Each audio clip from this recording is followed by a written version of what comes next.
Are aware you have an exam coming up on Tuesday. And again, we are a bit ahead of where we need to be right now, so I thought I would begin by reviewing a little bit for that exam, particularly because I've been getting a lot of questions about the hormones involved in some of this. So I thought we'd start by going over some of these hormones. But before I do that, I'd also like to let you know, if you haven't noticed already, there is a lab quiz available online. Again, the deadline for taking that, I think I put it as next Thursday. So a week from today. So please make sure you do take that lab quiz as well. Otherwise, exam on a Tuesday, and then we'll continue on with the reproductive system. Having said that, there are two, again, the exam covers digestion, nutrition, and the urinary system, essentially is what it comes down to. Digestion is, what's the word I'm looking for? Run by a number of different hormones. And two of the big hormones that determine whether or not you're actually hungry and ready to eat are ghrelin and leptin. And again, these have essentially different effects. Ghrelin is short-term, leptin is more of a long-term, what's your body composition sort of state. Ghrelin is what makes you hungry between meals. And it's produced by the stomach when it is empty. So ghrelin is being produced by the stomach when it is empty and telling you you should eat more. I'm empty, fill me up. That's just what ghrelin is doing. Leptin is being produced by the adipose tissue, again, when they don't have as much fat in them as they would like. So again, when you've got lots of leptin around, you're not hungry. It induces satiety, in other words. It makes you feel full. So again, leptin, if you are having issues with leptin, and you're not producing enough leptin, that means you're going to be hungry all the time. And people with leptin resistance, people with leptin resistance, they tend to gain weight very rapidly simply because they're constantly hungry. And they're therefore eating all the time, even though they have plenty of fat reserves.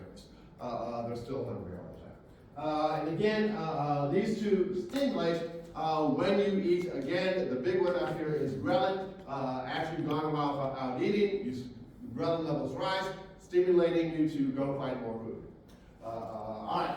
Again, digestion itself is divided into a number of different phases. The cephalic phase is stimulated by being around food. The gastric phase is stimulated by food in the stomach. And the intestinal phase is stimulated by food in the small intestine. I should be saying kind at this point. But each of these is stimulated by several hormones. The hormones that regulate the gastric phase, the main one is gastrin. And it is being produced by the stomach in response to stuff in the stomach. What do I mean by that? Well, as you eat, the stomach stretches. We have stretch receptors that cause production of gastrin. And the pH rises because you're diluting some of the acid inside of there. So the acid is not as acidic inside of there anymore. All of which leads to production of gastrin, which is going to cause the gastric phase to begin. The intestinal phase, again, is being produced by stretch of the small intestine as the chyme coming out of the stomach causes stretch of the small intestine, plus it's very acidic. So you'll see that acidity in there, as well as the products of digestion. You'll be seeing the amino acids and proteins showing up in the small intestine, all of which will lead to the intestine producing a number of hormones, including CCK, secretin, and GIP. So those are going to be the things that we need to take a look for. Again, peristalsis is what's going to push everything through. And when we get down to the stomach, it's going to show up very soon here. There it is. Again, as I already mentioned, stretch of the stomach leads to more acid production and production of gastrin. And gastrin is the main hormone that's going to be regulating stomach mobility. And it is shown very well on, I think, the next slide, right there. On this slide, what's going to happen. So again, food enters the stomach. Why? Because you swallowed it. It got pushed through the esophagus by peristalsis, ends up in the stomach, where we see stretch of the stomach.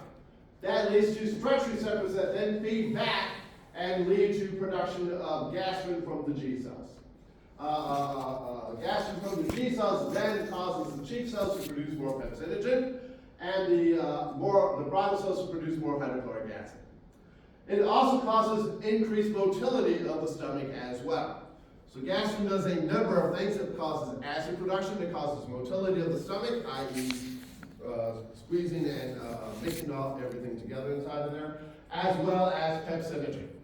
Pepsinogen, again, is an inactive form of pepsin, which is then activated by that acidity inside the stomach, causing it to become active and cut apart the proteins. Again, pepsin is a protease, meaning it cuts apart proteins. Also, in there we see an elevation of the pH. Why? Because we put more stuff in the stomach, diluted some of that acid inside of there. That leads to the same thing again. As well as to mucus being produced by the mucus cells to protect us. As we produce more of the hydrochloric acid, our pH comes back down. When the pH drops below a certain point, we turn off gastrin. So again, that's going to be the feedback that's going to regulate our gastrin production.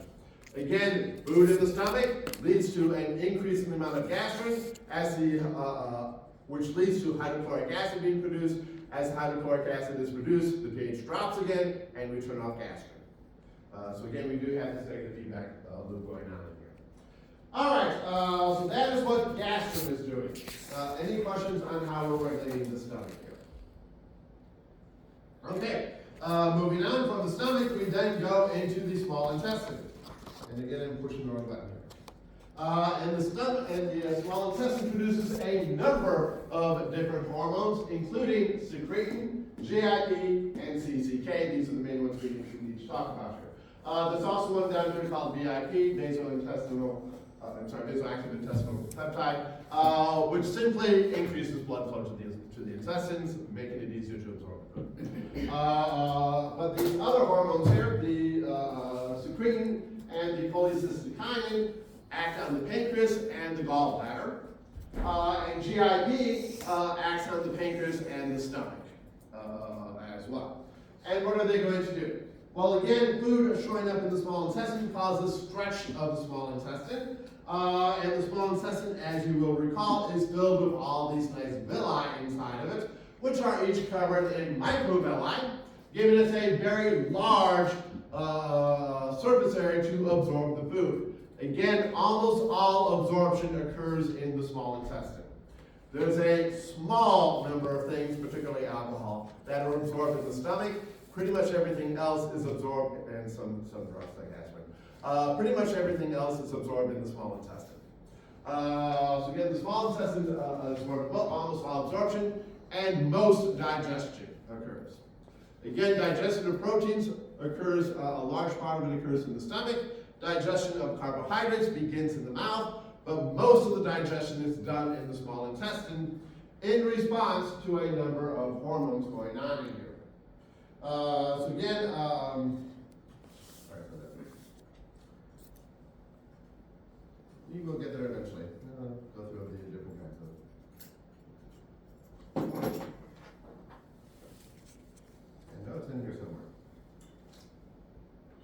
Liver, bile. Don't know about bile. Oh, there you go. Hormones.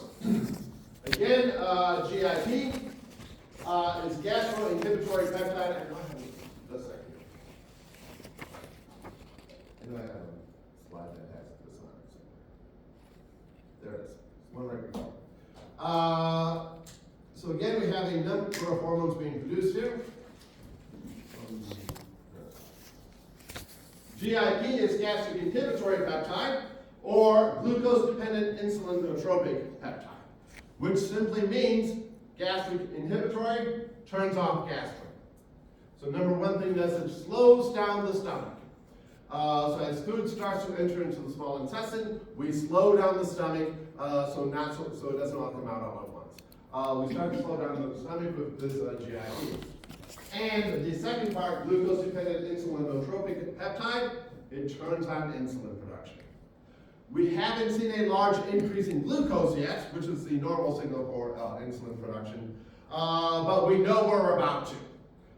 Again, as food enters the small intestine, that means we're going to start seeing more sugar showing up, so we start producing insulin in advance to allow us to take up that glucose. And again, you all remember that insulin is involved in taking up glucose. So again, we're going to stimulate secretion of insulin and turn off the stomach, slow down the stomach using GIP. The cholecystokinin and the secretin work synergistically, meaning they work together. CCK, number one, causes the gallbladder to constrict. CCK, again, is cholecystokinin, and the cholecysto here refers to the gallbladder, refers to the bile.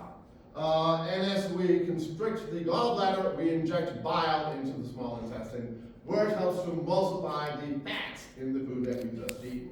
So again, that's the main thing that cholecystokinin is doing. It causes the release of bile from the small intestine. It also stimulates the pancreatic enzymes from the pancreas. It goes to the pancreas and starts producing more of these pancreatic enzymes. The secretin then goes to the pancreas as well and says produce bicarbonate. Bicarbonate to neutralize the stomach acid.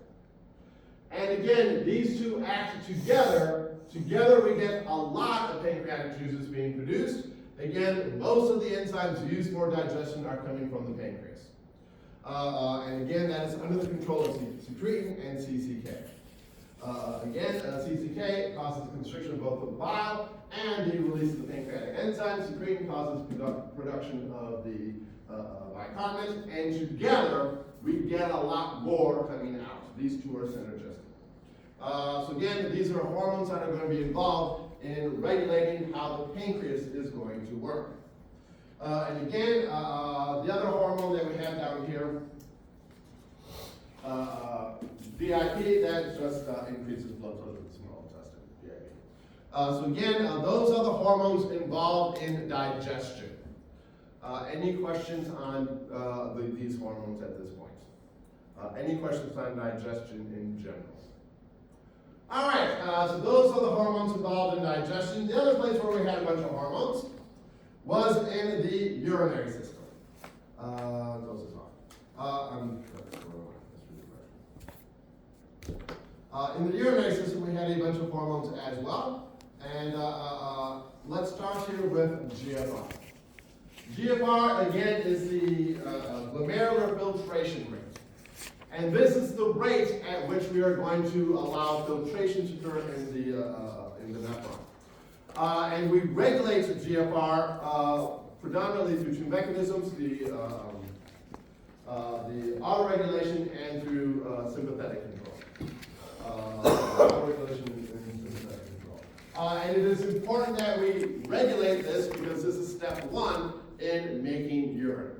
Step one is we allow filtration. We allow fluid to leak out of the glomerulus. And the main way that we regulate that is by either vasoconstricting or dilating the afferent and efferent arterioles. Again, what we have going on here is we have, I think it's a previous slide. If we take a look here at the glomerulus, blood flows in through the afferent, flows out through the efferent. If we squeeze on the afferent, less blood shows up inside of here, less fluid leaks out. Likewise, if we constrict the efferent, it traps more blood in here, more fluid leaks out. But the main one we're going to be working on is the afferent. If we dilate it, more fluid goes in, more fluid leaks out. If we constrict it, less fluid goes in, less fluid leaks out. So ultimately, that is the main way in which we're going to alter our GFR, is by vasoconstriction and vasodilation of the afferent and the efferent in opposite directions. And again, there are two ways we do this. Autoregulation is done by the kidney itself. And there are two mechanisms for doing this. First of all, we have what is known as the myogenic mechanism, which simply means that as we see more fluid coming in, we start to squeeze down on it a little bit so we don't get too much.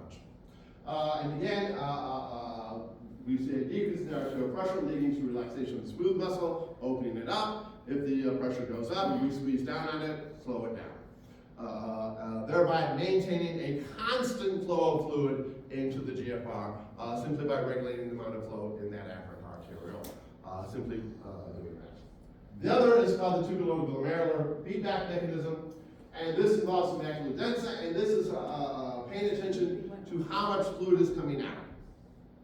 Again, this is being produced by the juxtaglomerular cells, this is going by the macula densa, which are in the ascending loop of the Henle. So as the loop of Henle comes back up underneath the glomerulus, it sends a signal back there saying we're producing too much fluid, or we're not producing enough fluid, as the case may be. And that feeds back and tells that afferent to either constrict or dilate in response. And that's the tubulo-glomerular feedback. We also have sympathetic control on it. And the extrinsic sympathetic control, this is coming from the nervous system, obviously. In times of stress, we can turn off the kidneys. And we're going to turn off the kidneys at these times of stress, basically to maintain the blood pressure. So if we happen to get injured and we start to bleed, our blood pressure doesn't drop.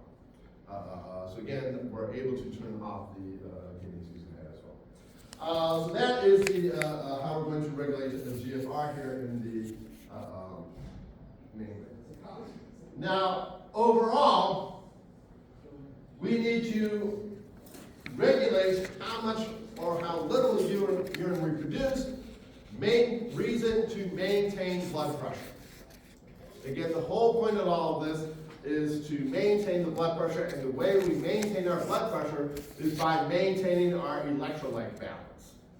So we want to make sure we have the right amount of blood, and we do that by mainly regulating sodium.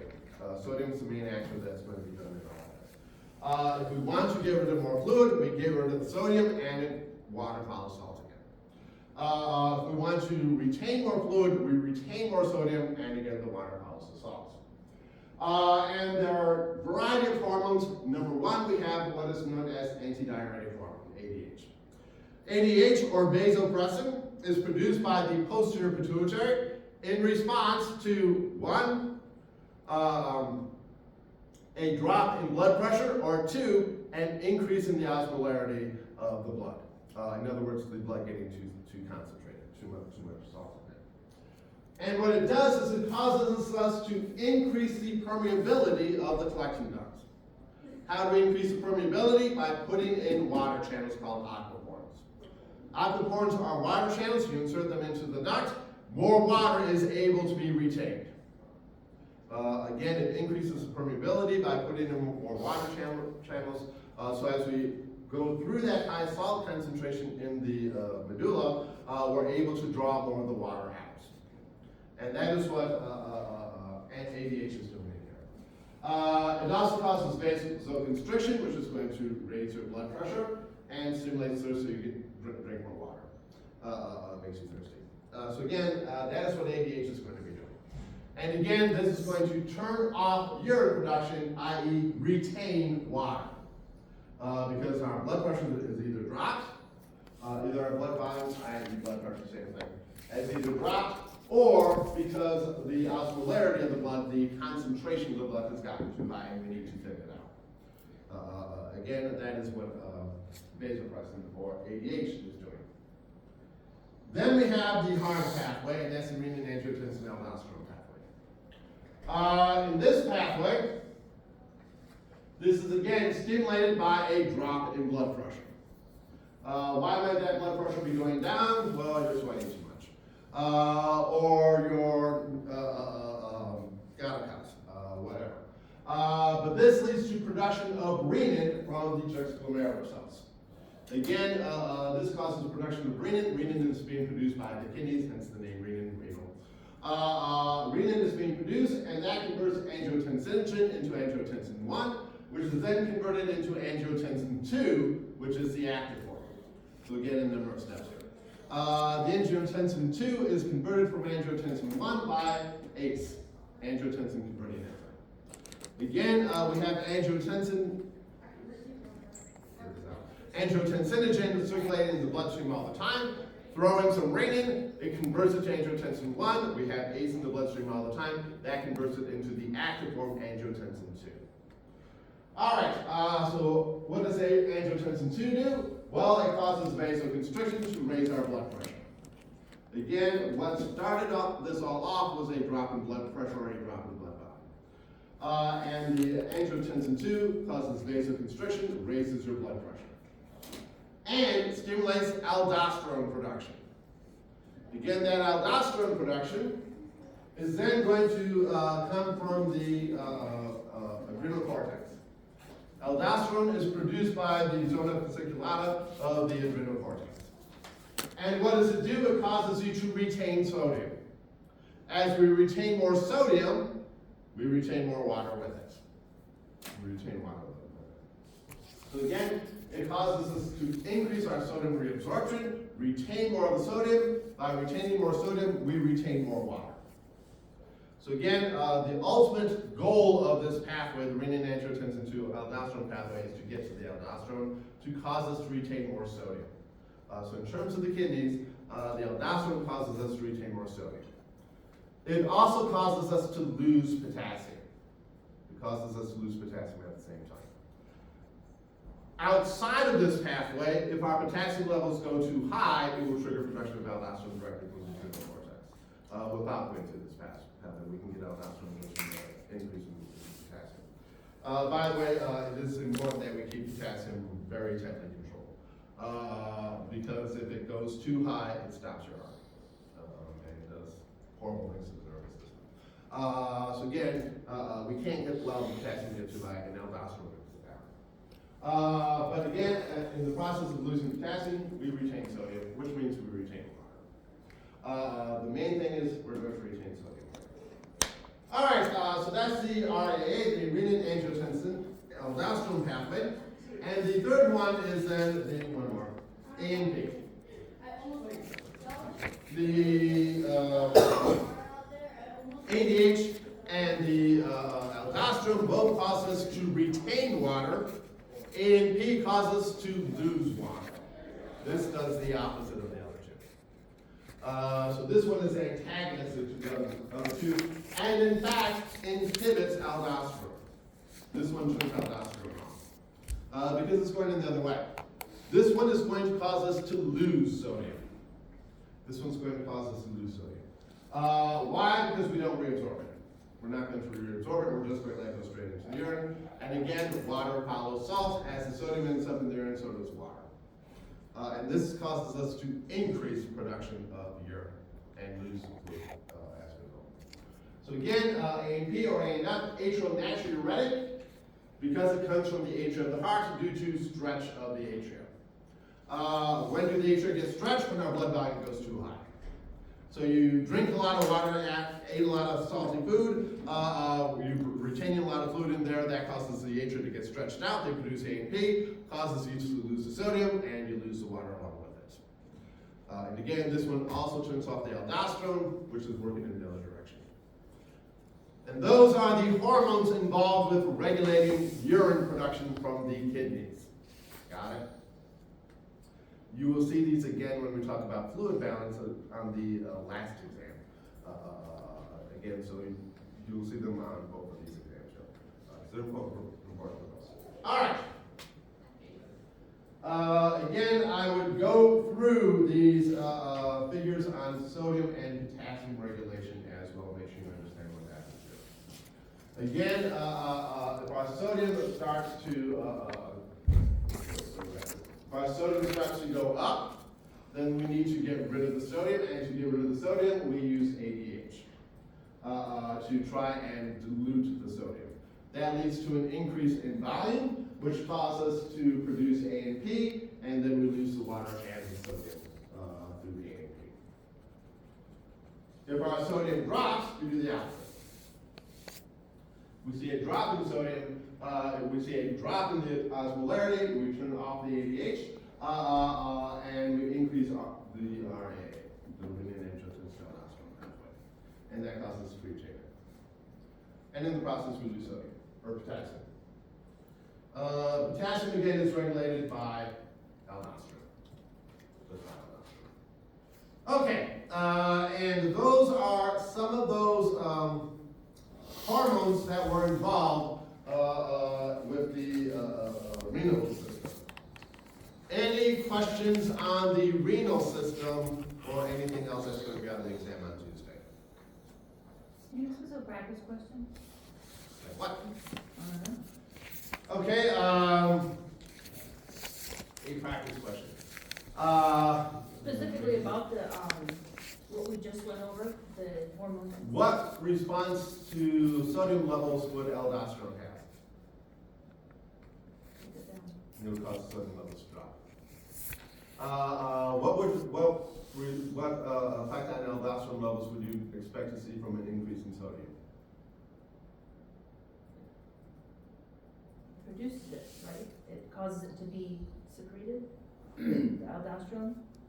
So if our sodium levels go up, what effect will that have on aldosterone levels? They will go up too. In order to flush the sodium out, right? What does aldosterone do with sodium? It raises it. Causes you to retain sodium. Other direction. But only so it can get flushed out next step, right? So it'd be ANP. So, if sodium levels are rising, aldosterone levels go down. Okay. Because that will cause you to, aldosterone causes you to retain sodium.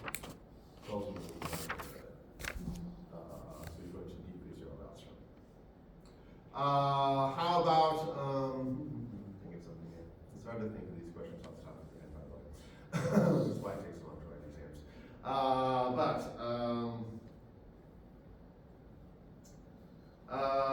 You have your adrenal cortex is unable to produce aldosterone. You see an increase in sodium. What effect will that have on the angiotensin levels?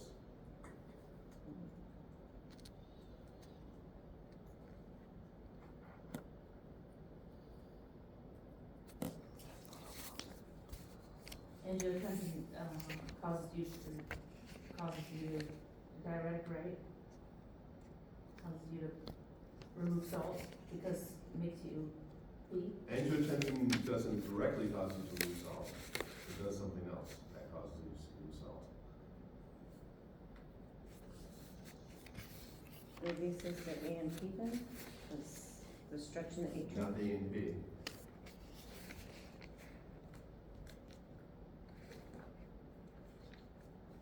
So again, we can go back a few slides.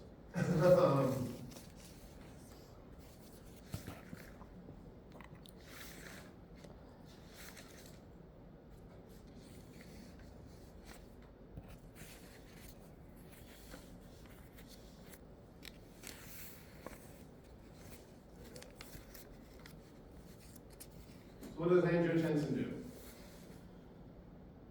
in terms of sodium? In terms of sodium directly, it does nothing, but it affects sodium how?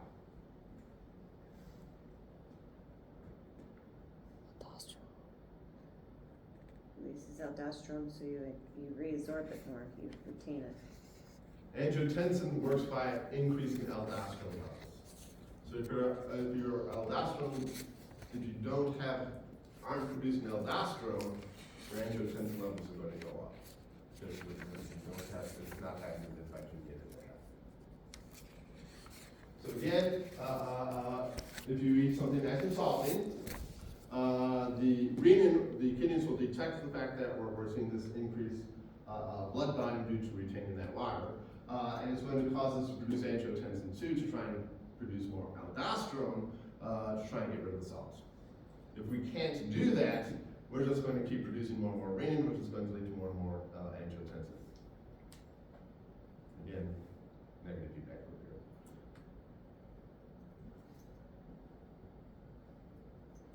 Does that make sense to people? Kind of sort of maybe. Why do people with high blood pressure take ACE inhibitors? Because ACE is what, well, ACE causes vasoconstriction, it says right on the chart, right there. ACE does not cause vasoconstriction. Angiotensin 2 causes vasoconstriction. So it Yes. stops converting it over.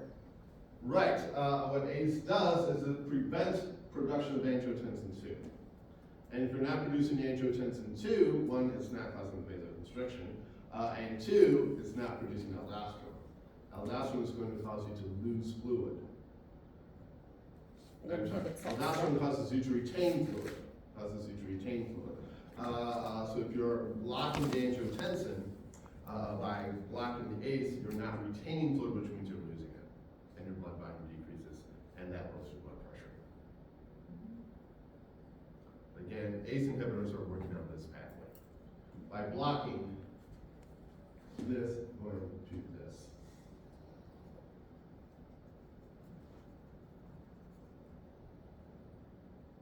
Do we see that?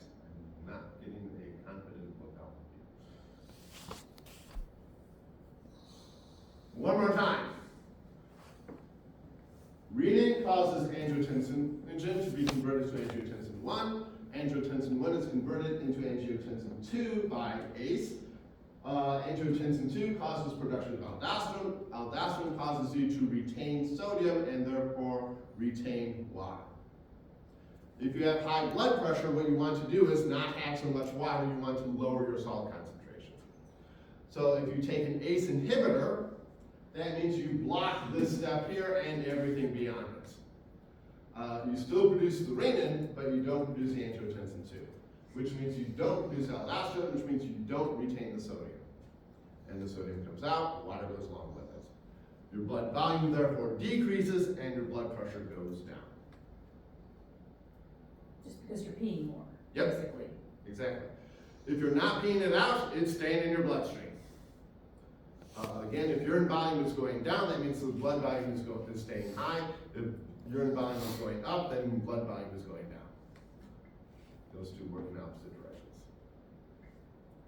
By the way, this is also known as a water cup. Yes. I was just gonna ask if that was a diuretic, like When same people as the talk- diuretic when as the people blood talk pressure about diuretics, meds. This is one of them. This is one of them. Anything that's going to affect this pathway would be a diuretic. Another diuretic.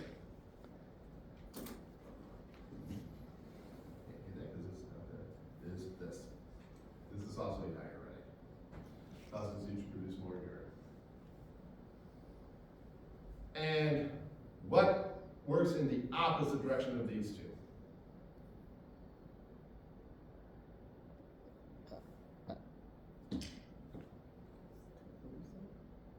Aldosterone? A and P. So, ADH, aldosterone causes you to retain water, ANP causes you to lose water. So we have two hormones that cause you to retain water, one that causes you to lose water. So we have these going in opposite directions, so we can maintain our water at an even keel. And again, the ADH here is working by how much water you're absorbing from the collecting ducts. Aldosterone is working by retaining sodium, which causes you to retain water. ANP causes you to lose sodium and therefore lose water. Which is why it's also going to turn this one off. Because this is the working blood pressure. Does that all make sense? All right, any other questions here?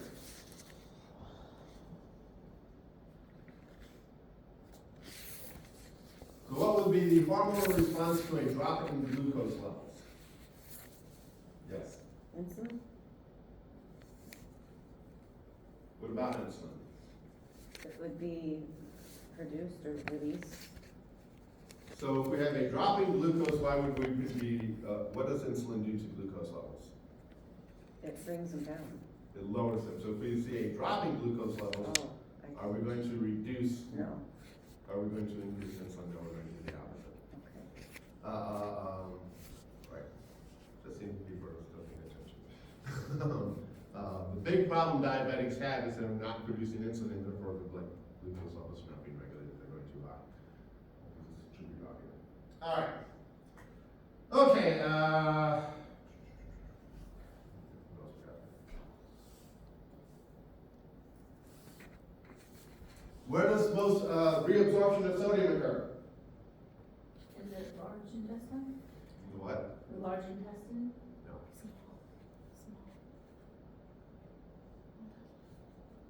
Where does most reabsorption of sodium occur? Kidneys, Where in the kidney?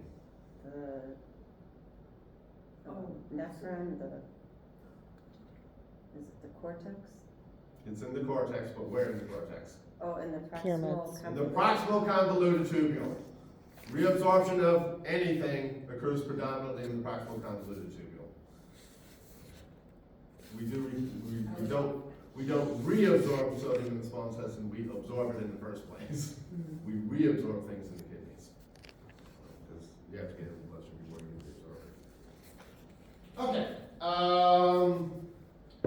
where does secretion occur?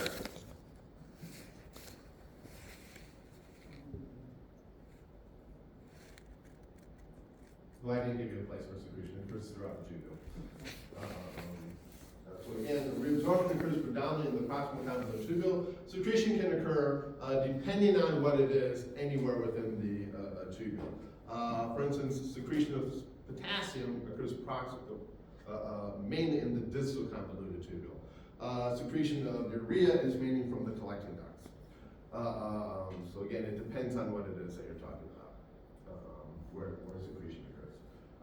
Secretion of a lot of our drugs is in the proximal convoluted tubule. It all depends on what it is. Does anyone want to explain the countercurrent mechanism?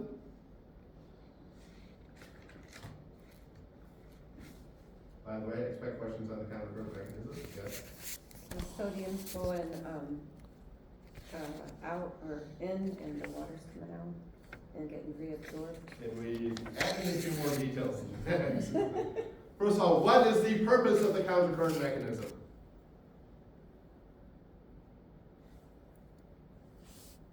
Yes. To dilute urine? Not to dilute it, not to concentrate it, to reduce urine volume. The whole point of the countercurrent mechanism is to retain most of what's inside the urine. And it's how we're going to retain a lot of our water, is because of the countercurrent mechanism. And what happens is in that loop of Henle, we have the descending loop coming down, the ascending loop going up. In the ascending loop, we reabsorb sodium actively. We actively pull the sodium out of the tubule. And then on the descending limb, we are water permeable and we draw the water out by osmosis.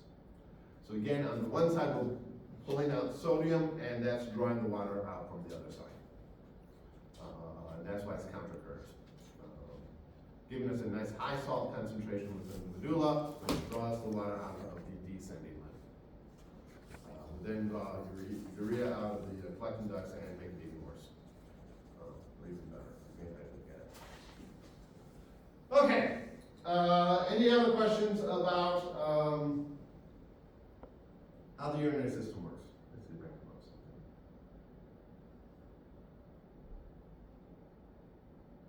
something. What is GFR? Glomerular filtration rate, And what does that mean? how much is, filtered out the, Right, it's the amount of filtration per unit time. What is the GFR on average? What's an average GFR? like in liters, like 0.7, or we do 5 liters a day, right? Or 5 liters? Nope, No. a lot more than that.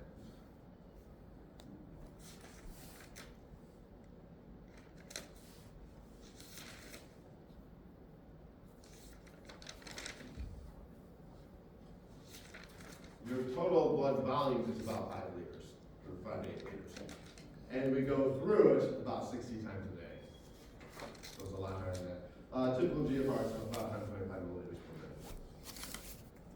We usually measure this in minutes, not days. Because again, days is huge. All right, what factors will affect glomerular filtration rate? Yeah, not a good question, but yes. If the afferent gets constricted, or the? Right, again, that wasn't a particularly good question.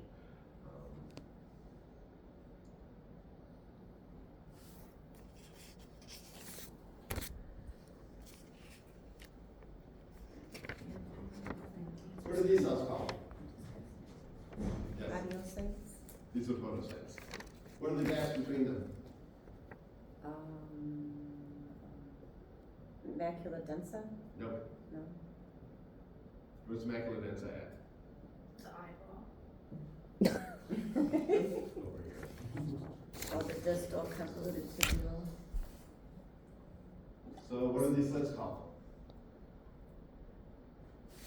I just thought they're called slits. One of you templates, right? Yes, that's a pretty good start. These are the filtration slits. Those are filtration slits.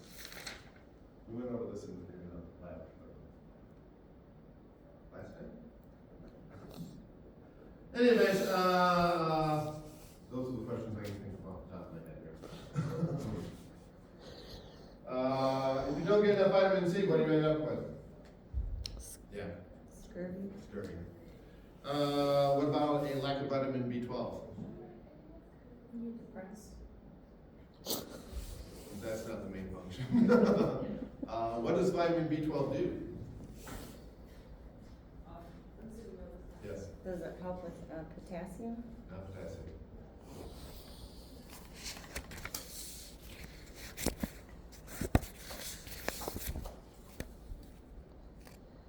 Involved with hemoglobin production. So a lack of vitamin B12 is pernicious anemia.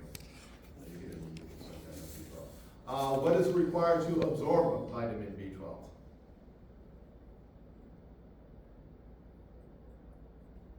Vitamin D. Nope. What is vitamin D required to absorb? Calcium? Calcium. Calcium. Vitamin D is required to absorb calcium. So what do you need to get vitamin B12? The Yes. intestinal flora? The Nope. Iron. Nope. milk? Is that potassium? Meat? Intrinsic factor. Intrinsic factor. Where is intrinsic factor produced?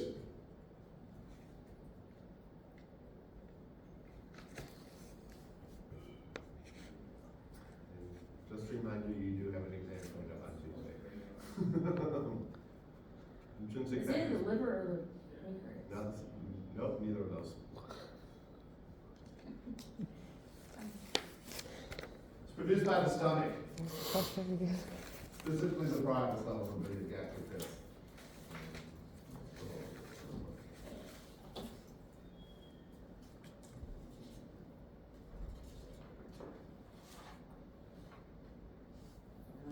The parietal cells produce both hydrochloric acid and intrinsic factor.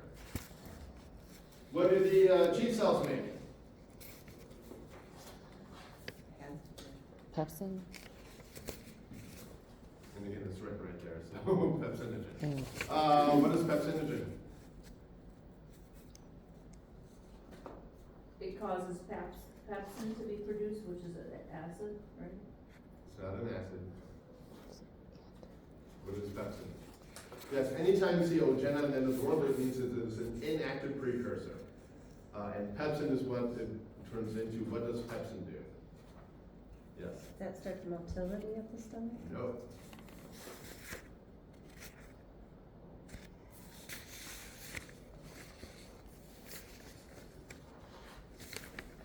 Does it cause the mucus? No. Yes. Digest proteins? Digest proteins, exactly.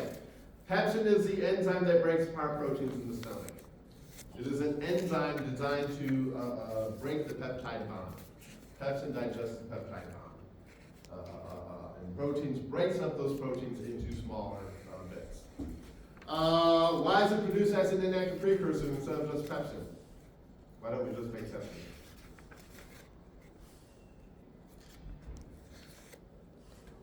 It's a pretty obvious answer. What would happen if we just made pepsin inside ourselves? Yeah. It would constantly break down proteins. We would be breaking down the proteins in the cells that's making it, and we'd be digesting the cells that are making it. Most of our digestive enzymes are made as inactive precursors, which are then activated when they get into the digestive system. So we don't digest the cells that are making them. Again, that is true for pepsin as well. What does gastrin do? Yes. Regulates the stomach, In what way? getting the hydrochloric acid and everything It else. causes hydrochloric acid secretion. It does something else. Motility. Motility. Motility increases the movement of the stomach. Again, gastrin is the main hormone that's regulating the stomach.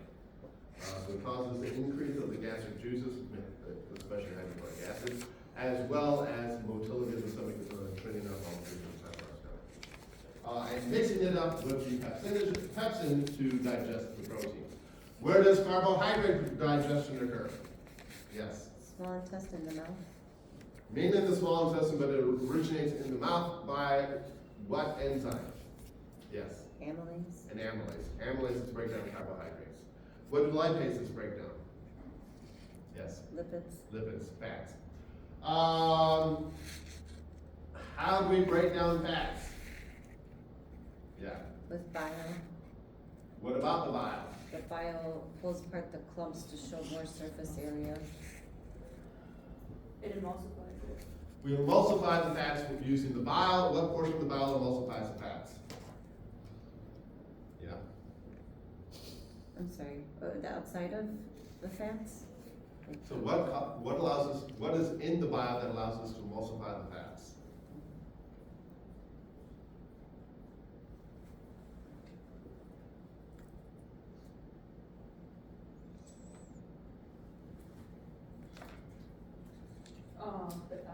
Bicarbonate? Now bicarbonate, what does bicarbonate do? Neutralizes stomach acid? It neutralizes the stomach acid. So what else is inside the bile that might be of use?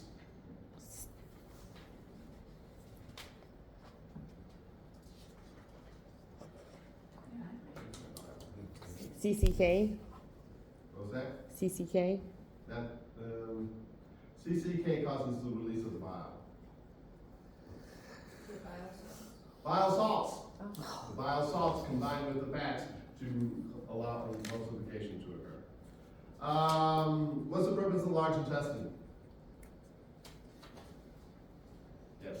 To reabsorb the salt and water and to Dry out make the like feces. fiber go Yep. through. Basically to dry out the feces. Where do we get our vitamin K from? The large intestine. The large intestine mainly. The intestinal flora produces most of our vitamin K for us. Let's talk about liver a little bit here.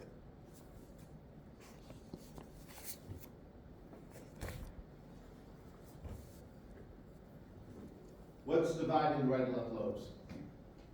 Yeah. The falciform ligament. Falciform ligament again, you just read it there. At the bottom of it, there's a tube. What's that tube at the bottom? Ligament teres, and it's the leftover from the umbilical cord. It's the remaining, well, not the umbilical cord, but the umbilical vein. Yeah. But yeah. What's the bare area of the liver? Somebody else.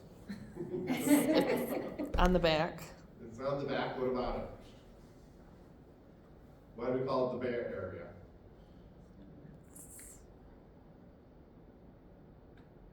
And feel free to state the very obvious. It's the bear. There's nothing on it. Why don't we call this the bare area? Because it's covered by a membrane. What's that membrane called?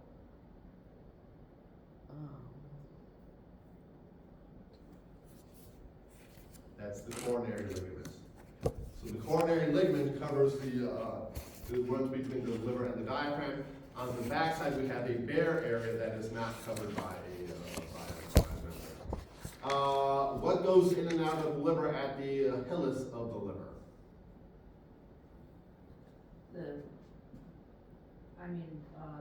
Vein, artery, and the bile duct, or the hepatic Which duct. vein and which artery? The got the hepatic one in the middle, right? Mm-hmm. And then, I would say hepatic artery and hepatic vein. Good guess, one of those is correct. Just remember looking at the picture. Yeah? So can you look at the picture and label it? Portal vein. The portal vein, the hepatic portal vein goes in. Also going in is the hepatic artery, and coming out is the common bile duct. So the bile duct comes out, the hepatic artery goes in, and the hepatic portal vein. Where is the hepatic portal vein coming from? The kidney, or Not the kidneys, the stomach. in part. The What forms the hepatic portal vein? The celiac trunk. Nope. That divides into the left gastric, the splenic, and the hepatic arteries. And arteries, again, don't go to veins. So what forms the hepatic vein? Hepatic portal vein, by the way. The spleen, something about somewhere. The splenic has something to do with it, yes, and what is the purpose of the hepatic portal vein? Funnel everything through the liver, What's that? to funnel everything through the liver. To It gets the first route of everything, the liver does the first. Everything, Yeah, so it can take this. everything from where? The, aorta, I guess. Not the aorta. The digestive that gives system? blood to everything. Oh, the stomach. The GI tract. The hepatic portal vein takes all the blood from the GI tract, the stomach, the small intestine, the large intestine, sends it directly to the liver. And it is by definition the junction of the superior mesenteric vein with the splenic vein. Those two come together to form the hepatic portal vein, which goes directly to the liver. And carries in it everything that came off the GI tract. With the exception of what? What doesn't go into the hepatic portal vein? The renal stuff. Like the renal vein and artery are separate. That's a different system. So coming off the GI tract, we eat our meal, we break down our fats, our carbohydrates, our proteins into free fatty acids, sugars, and amino acids. We get our vitamins, our minerals, our water. All but one of those things goes into the hepatic portal vein. Which one doesn't?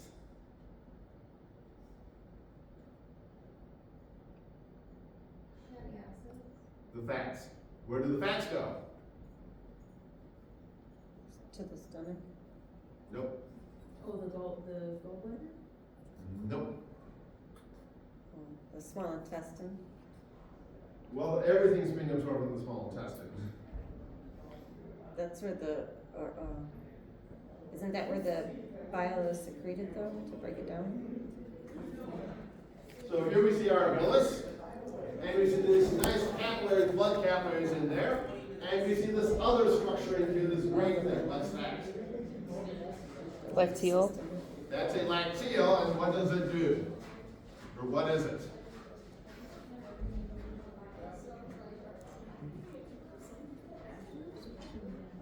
It's lymphatic, it collects lymph. It's a lymphatic system.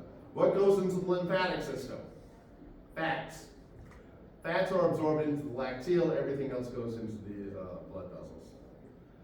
So carbohydrates, proteins, sugars, and amino acids go into the blood vessels.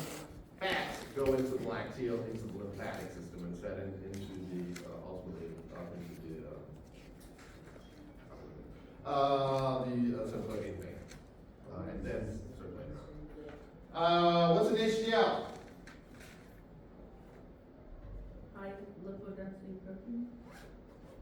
Wrong word order, but yes. High density lipoprotein. Where do they come from? Fat. Right. Cholesterol. Where they come from is probably not the right way of asking that. But our HDLs are our high density lipoproteins. and they're what's left over after we pull the fats out. So again, we absorb what is called a chylomicron from the lacteal. We get the chylomicrons go into lacteal. As they circulate around the body, we pull some of the fats out, turning them into VLDLs, then LDLs, and finally HDLs. And the difference between a VLDL, an LDL, and an HDL is how much fat is in it. Fat is light, low density. So the more fat, the lower the density. So a VLDL is mainly fat, and HDL is mainly protein. But they're all little blobs of fats and proteins called a lipoprotein and cholesterol. And that's what you're measuring when you're measuring your cholesterol. So this is the serum cholesterol. It's in these little structures here. And again, where do the chylomicrons come from?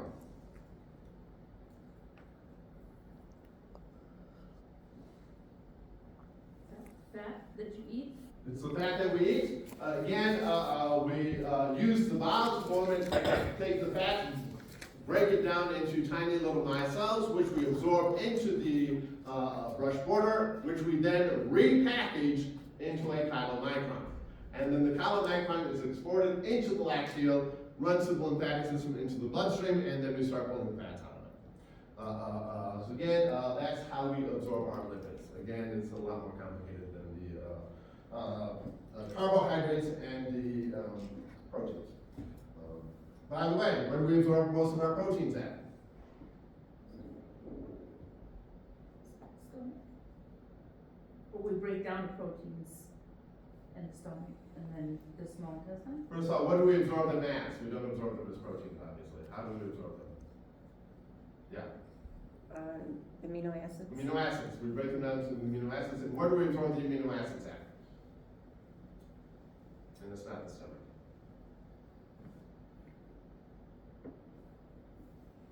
Yeah. Small intestine. The small intestine, just like everything else. Almost all absorption occurs in the small intestine. So if I ask you where is X absorbed, chances are the answer is the small intestine. What part of the small intestine? The jejunum. Mainly the duodenum and the jejunum. The first third of the small intestine. What's the last half of the large small intestine called? Yeah. Ileum or ileum, something with an I. Yeah, it's the- yeah, right first. Okay. What enzyme breaks apart proteins? That's not good at one just because there's a bunch of them. What does a lipase break down? I already asked that one. But we'll ask it again. What breaks up? What does lipase break down? Fat. Fats. What does a carboxypeptidase break down? Carbohydrates? Proteins. Peptides are between the amino acids. So again, anything peptide is, and the carboxypeptide breaks off the last amino acid from a carboxyl. And again, if you don't know your protein structure, that could make a lot of sense too. What else can we see here?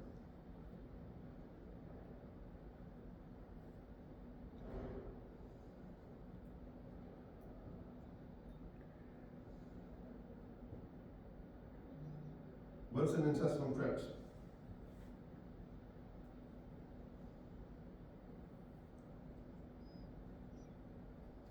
A pocket that holds the juices, intestinal juices in it. It holds the intestinal juices. Well, it has some in there.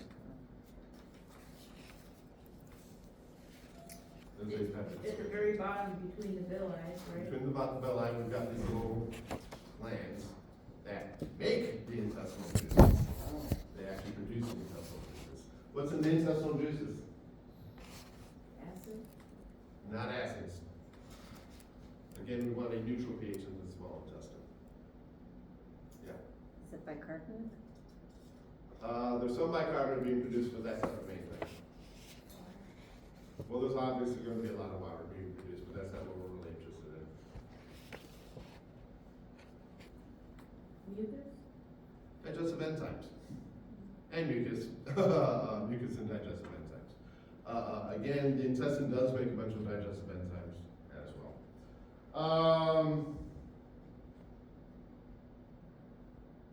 What's a mass movement?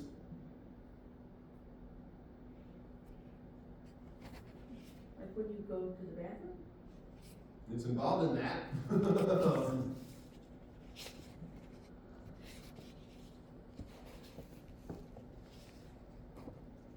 Yes, Is it when you're swallowing, the bolus down? that would be peristalsis. A mass movement is a large peristaltic wave that pushes Oh, the defecation. feces into the rectum. What does stretch of the rectum cause? You two wanna go to the bathroom? Why?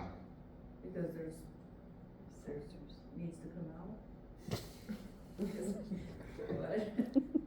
Yeah, but there's an actual signal involved, yes. The internal sphincter, It causes the internal sphincter to relax, the internal anal sphincter to relax, and you can then push the feces against the external anal sphincter, which you feel as a need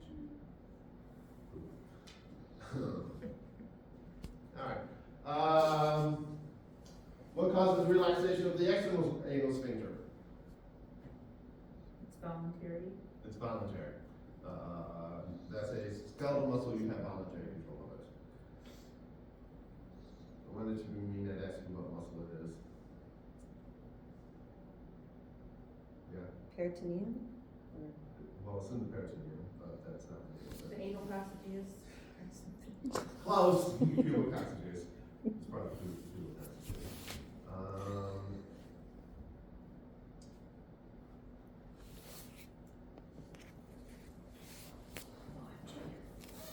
What are these little blood vessels called?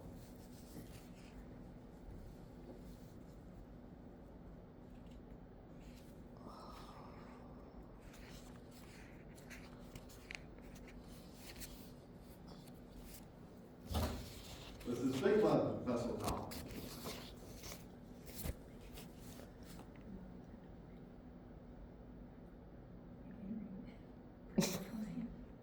Darn, you can't read it? Portal area?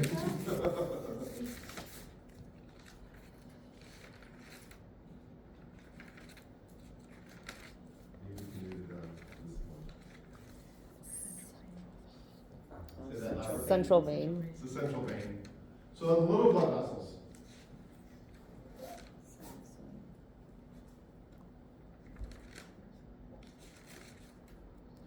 Sinusoids? These are sinusoids. What are sinusoids? Little blood vessels. They're not veins. Empty spaces. In Space. this case, they're not empty spaces, they're filled with blood. They're capillaries. They're capillaries. They're especially leaky capillaries. They're capillaries with big gaps. And why do we have sinusoids here in the liver?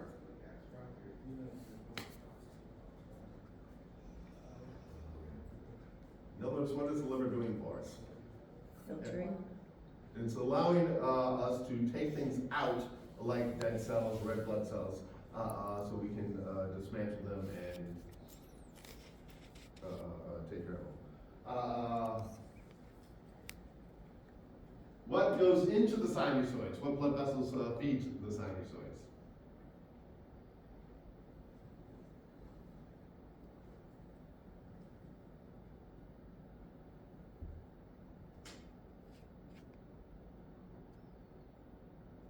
Would it be the interlobular?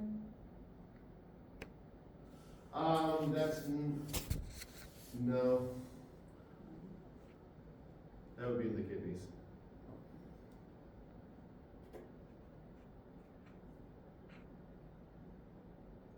The hepatic vein and the hepatic portal vein.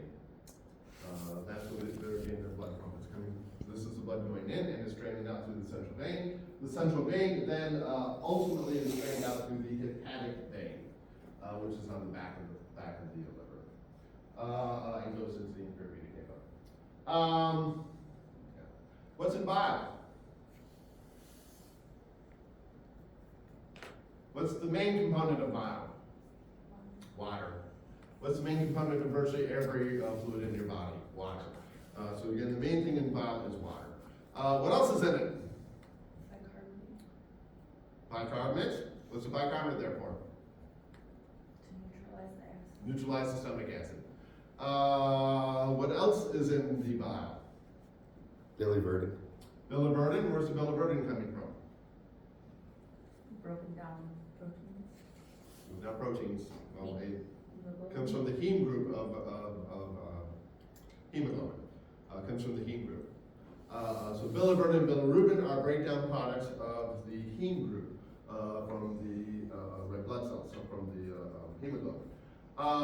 And what color is biliverdin? Green. What color is bilirubin? Yellow. What color is urobilin? Brown. Brown. And again, these are what's giving color to your feces and your urine. Breakdown products from the heme group. What else is in the bile? Biosalts.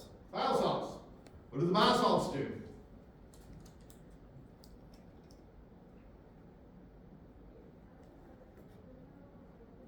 They break down fat. Right, help to emulsify the fats. They don't actually break them down, but they help them go into solution. They help to emulsify the fats. Anything else in bile? The answer is yes, there is more.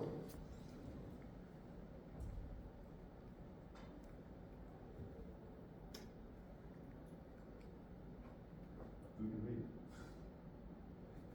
CCK.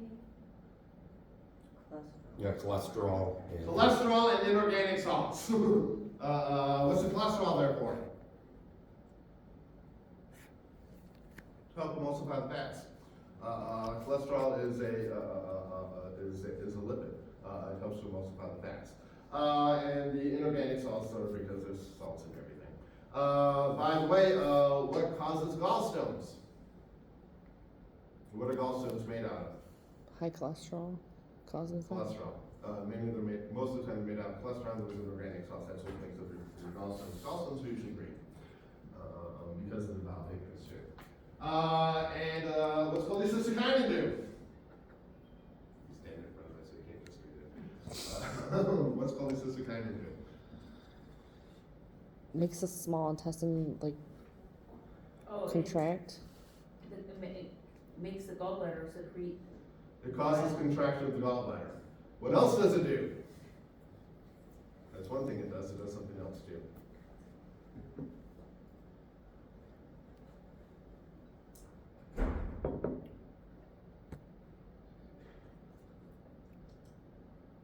Probably instigates the liver to secrete stuff, Nope. or the pancreas, Or the pancreas, yes. to secrete enzymes with the bile. Causes secretion of pancreatic juices rich in enzymes. And it works along with what other hormone to do that? Yes, Secrete. secretin. What's secretin do?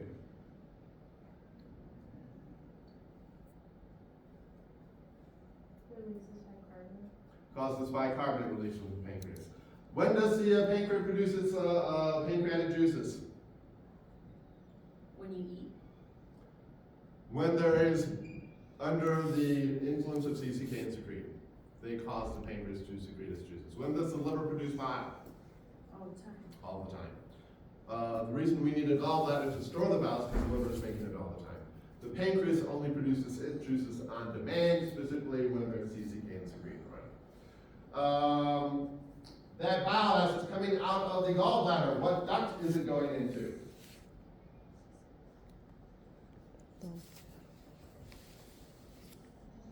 This is a duct. The cystic duct goes into the cystic duct. What's the cystic duct run into? Common bile duct. Say that louder and with more confidence. Common bile duct. The common bile duct. The common bile duct, yes. Where does the common bile duct go? Duodenum. Into the duodenum. How does it get there? Through the pancreas. Through the pancreas. So again, it's not on that slide. It's on this slide. The common bile duct and the main pancreatic duct both join before going into the common duct, entering into the small intestine. Where's the accessory duct of the pancreas? Right above it? In the head of the pancreas.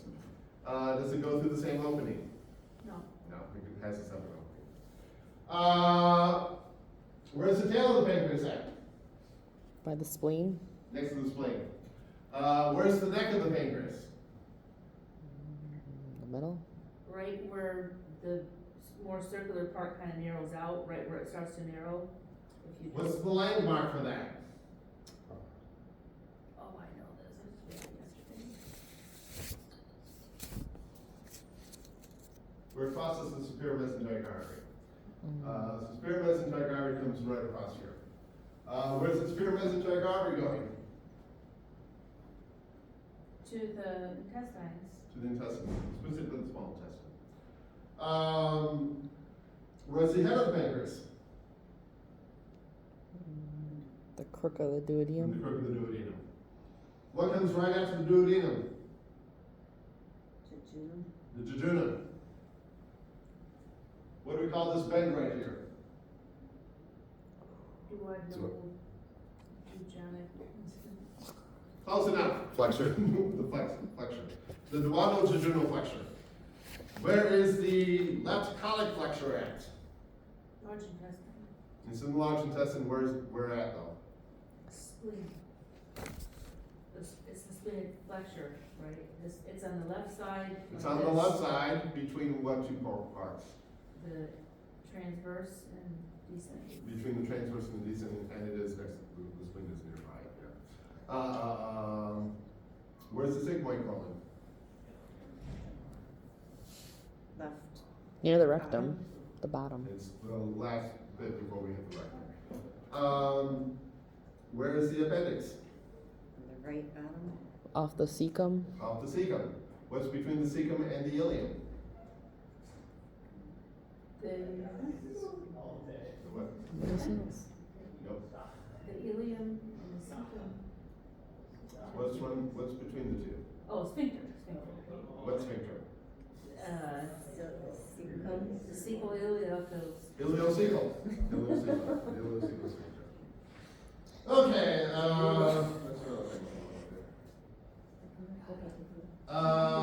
is fiber a nutrient? No. No, No. No, why not? you can't absorb it.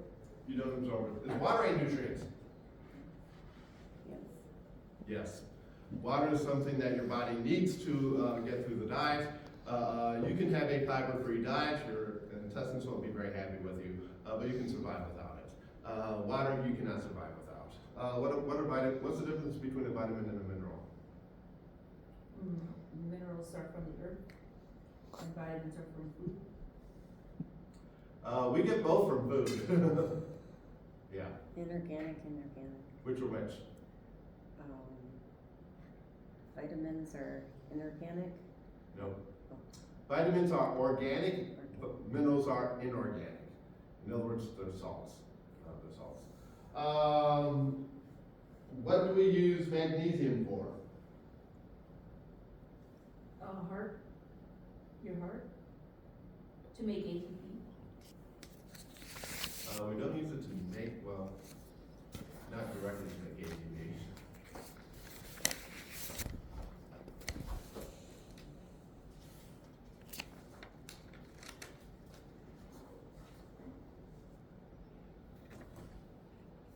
It goes with potassium, right? That's sodium. We have potassium on the inside and sodium on the outside. It influences the pH, it helps influence the Not pH. really.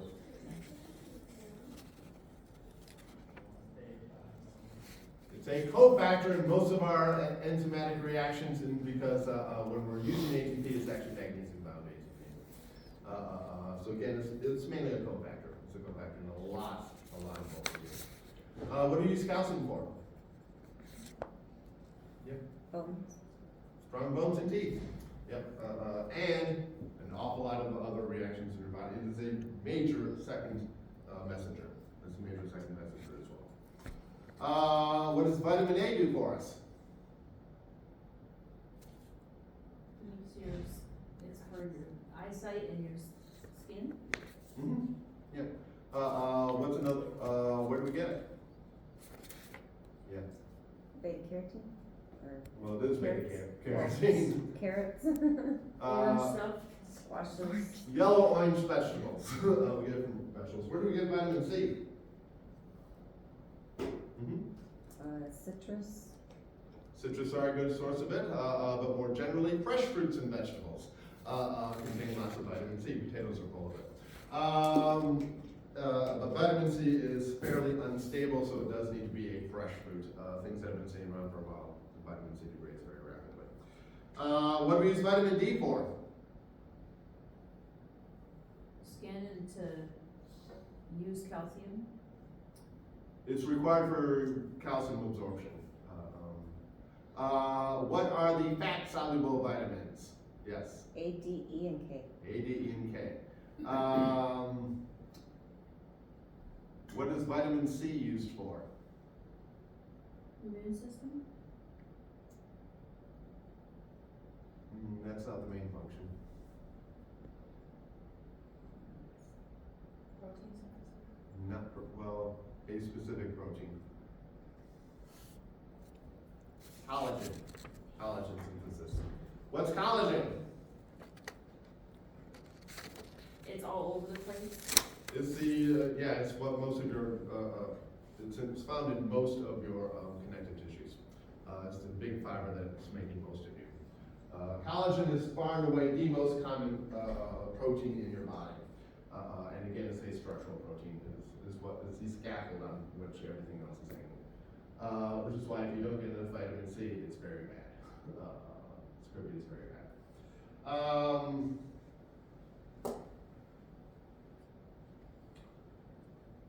What do we use fats in the diet for? Why do we need to eat fat? Energy? Well, mainly we get energy from carbohydrates.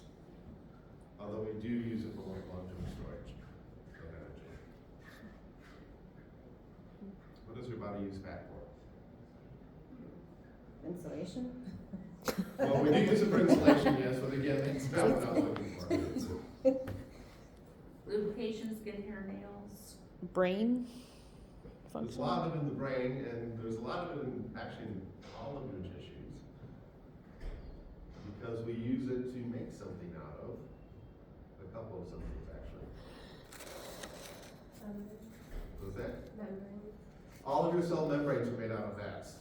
All of your cell membranes. And your fat-soluble hormones are made out of fats. All the steroids are lipids. So again, and what do you call a fat that you need to get from the diet? Essential. And essential fat. What's a complete protein?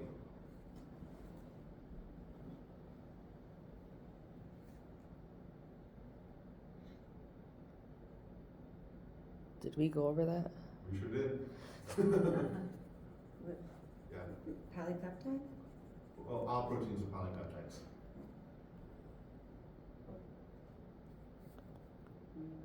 Well, let's ask it the other way. What's an incomplete protein? Just an amino acid? Again, there are amino acids in all our proteins. Doesn't carry all your, what, your mineral? I Minerals don't are not need- part of proteins. I don't need, or complete. Meats are complete proteins. In general, animal products are complete proteins, plant products are not. So what's the difference? Does a complete one utilize all of the amino acids? I think there's 20 of them. Close, but not quite. It has It has all all the amino acids. the essential amino acids. It has all the essential amino acids. Incomplete proteins are lacking one or more essential amino acid. What's an essential amino acid?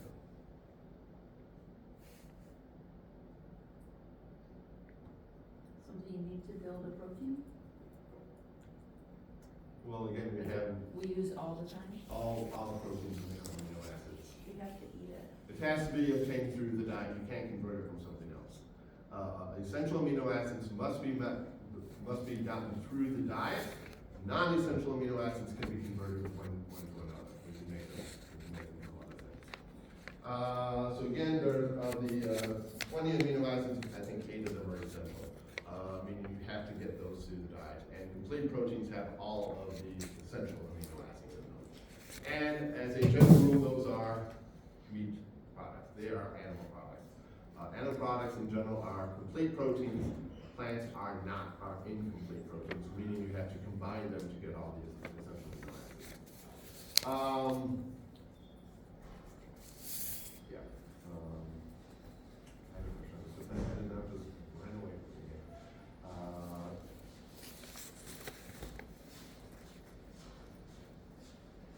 I mentioned the essential fats. Where do you get vitamin B12 from? Yes. The flora in your large intestine? A little bit, but that's not the main source. Oh, like in the diet, like what food you eat that was. Yeah, where do you find it in the diet? Steak, like meat, right? Meat, you find it in meat? Mango? Nope. Animal products. Vitamin B12 is found only in animal products. Meat, dairy, eggs all contain vitamin B12. Plants do not. Which is important if you're going to be vegan, then you know you have to supplement your vitamin B12 because it's not found in plant products. Okay, that's actually our time for today. I was going to continue on with a bit more of the reproductive system, but this is good. Again, exam on Tuesday. Any questions? I can tell that many of you need to study a little more. So spend a little bit studying. Sure.